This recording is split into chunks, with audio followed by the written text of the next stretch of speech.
श्री स्वामी समर्थ. कर्णाच्या या चुकीमुळे श्राद्ध पक्ष 16 दिवस साजरा केला जातो. हिंदू धर्मात पितृपक्षाचा काळ अत्यंत महत्त्वाचा मानला जातो. या काळात पितरांचे श्राद्ध, तर्पण आणि पिंडदान वगैरे करण्याची परंपरा आहे. असे मानले जाते की यामुळे त्याला समाधान मिळते आणि तो आपल्याला आनंद आणि समृद्धीचा आशीर्वाद देतो. पितृपक्ष भाद्रपद पौर्णिमेपासून ते अश्विन अमावस्येपर्यंत चालतो. पितृपक्षात तर्पण आणि पिंडदान अर्पण करून पितरांना प्रसन्न केले जाते.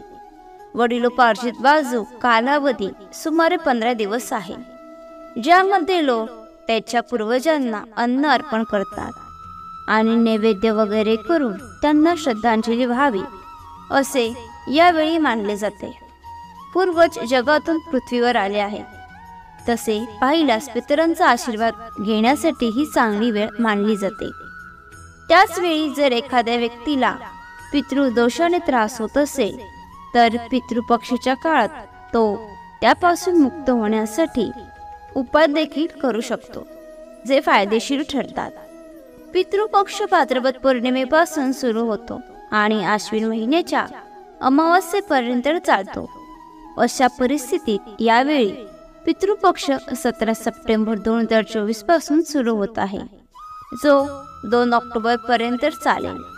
या काळात लोक आश्विन कृष्ण पक्षात आपल्या पितरांच्या नावाने तर्पण, श्राद्ध इत्यादी विधी करतात. याला श्राद्ध असेही म्हणतात. सध्या पितृपक्ष सुरू असून 16 दिवसांच्या श्राद्ध पक्षात सनातन धर्माचे लोक त्यांच्या पूर्वजांचे स्मरण करतात आणि त्यांच्या आत्म्याच्या शांतीसाठी सर्व वैदिक विधी करतात. पण फार कमी लोकांना माहीत असेल की दानवीर कर्णाचा 16 दिवसांचा पितृपक्ष त्याच्या चुकीमुळे साजरा केला जातो आणि कर्णामुळेच पितृपक्ष साजरा करण्याची परंपरा सुरू झाली आहे. यामध्ये कोणती धार्मिक श्रद्धा आहे? पुराणानुसार पितृपक्षात दान आणि पुण्याचे विशेष महत्त्व असून त्याचे फळ आत्म्याला स्वर्गात मिळते. महाभारतानुसार महान तपस्वी अत्री यांनी महर्षी निमी यांना श्राद्धर्वाचा उपदेश केला. यानंतर महर्षी निमी यांनी श्राद्ध करण्यास सुरुवात केली. महर्षींना पाहून इतर ऋषींनी आपल्या पितरांना अन्नदान करण्यास सुरुवात केली.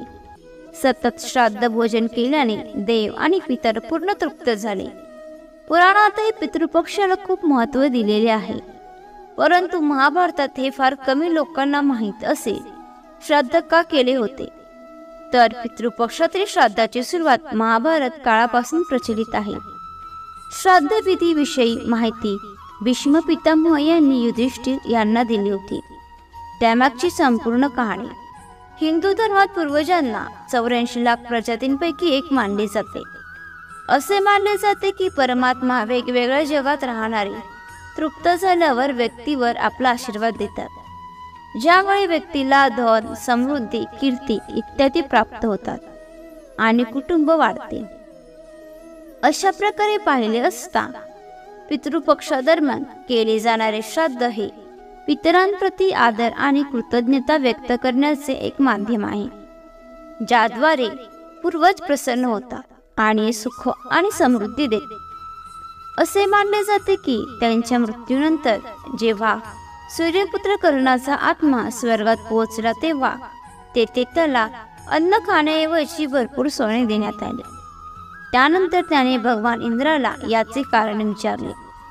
तेव्हा त्याने कर्णाला सांगितले की पृथ्वीवर येथे राहता असताना त्यांनी आपल्या पूर्वजांना कधीही अन्नदान, नैवेद्य वगैरे दान केले नाही.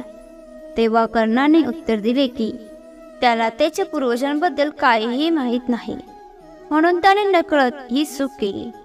परोपकारी करणं त्याच्या दानधर्मासाठी ओळखला जात असे आणि त्यांनी आयुष्यभर संपत्ती आणि सोने गरीब आणि गरजूंना दान केले. त्यांच्याकडे येणाऱ्या प्रत्येक व्यक्तीला त्याने कधीही रिकाम्या हाताने परत जाऊ दिले नाही. परंतु कर्णाने कधी त्याच्या हातातील अन्न दान केले नाही.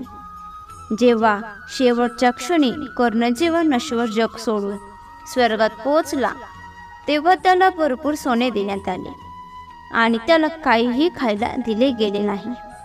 कर्णाने भगवान इंद्राला याचे कारण विचारले असता देवराज इंद्राने सांगितले की त्याने आयुष्यभर फक्त सोन्याचे दान केले आहे आणि आपल्या पूर्वजांच्या आत्म्याच्या शांतीसाठी कधीही दुसरे दान केले नाही, म्हणून त्याला अन्न दिले गेले नाही.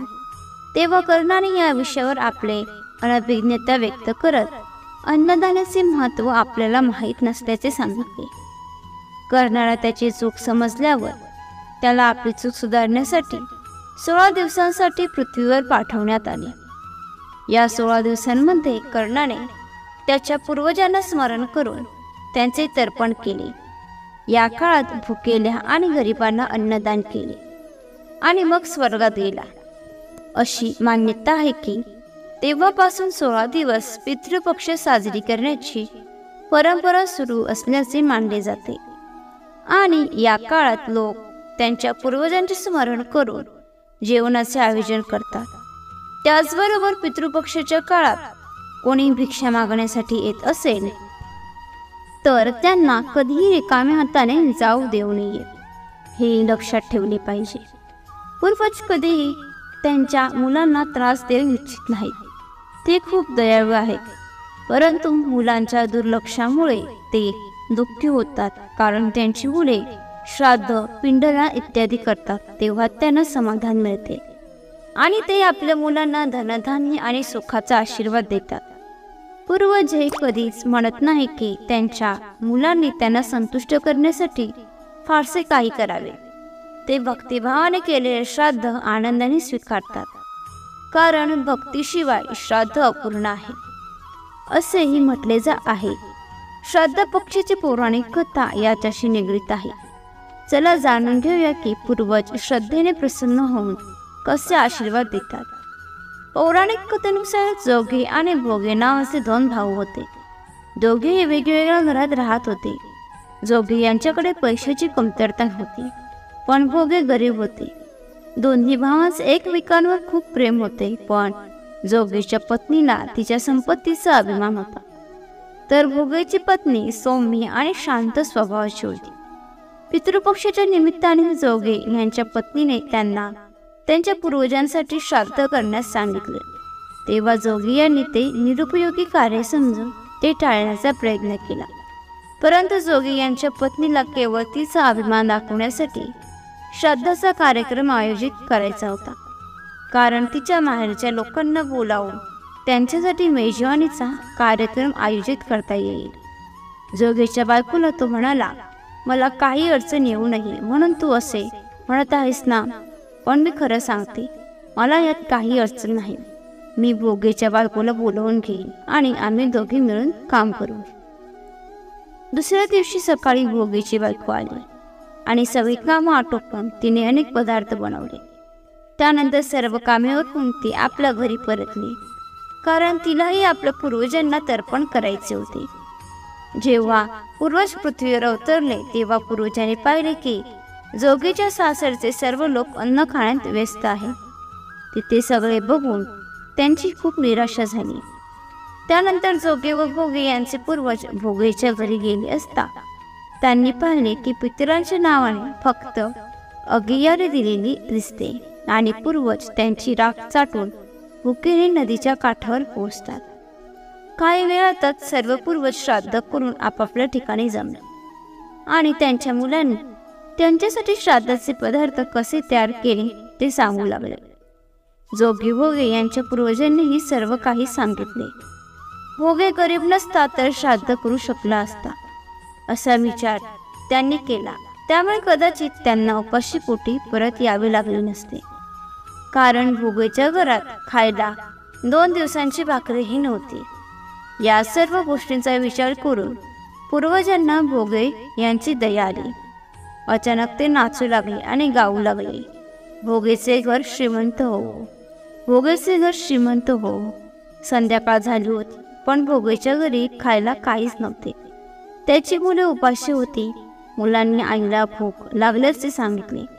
तेव्हा त्यांना टाळण्यासाठी भोगे यांच्या पत्नीने रागाने गर्जना केली आणि म्हणाली, जा इथून, अंगणात उलटी पाण्याची टाकी आहे, जा आणि ती उघड. त्यात जे काही सापडेल ते आपापसात वाटून खा. मुलाने तिथे जाऊन टाकी पाहिल्यावर आईकडे धाव घेतली आणि म्हणाले की आई, त्या पाण्याची टाकी तर मोराने भरलेली आहे. भोगीच्या पत्नीने हे सर्व पाहिले. तिला हे सर्व पाहून आश्चर्य वाटले आणि त्यांच्या आनंदाला सीमा राहिली नाही. अशा प्रकारे पूर्वजांचे आशीर्वादाने भोगेचे घर सुद्धा धनधान्याने परिपूर्ण होते.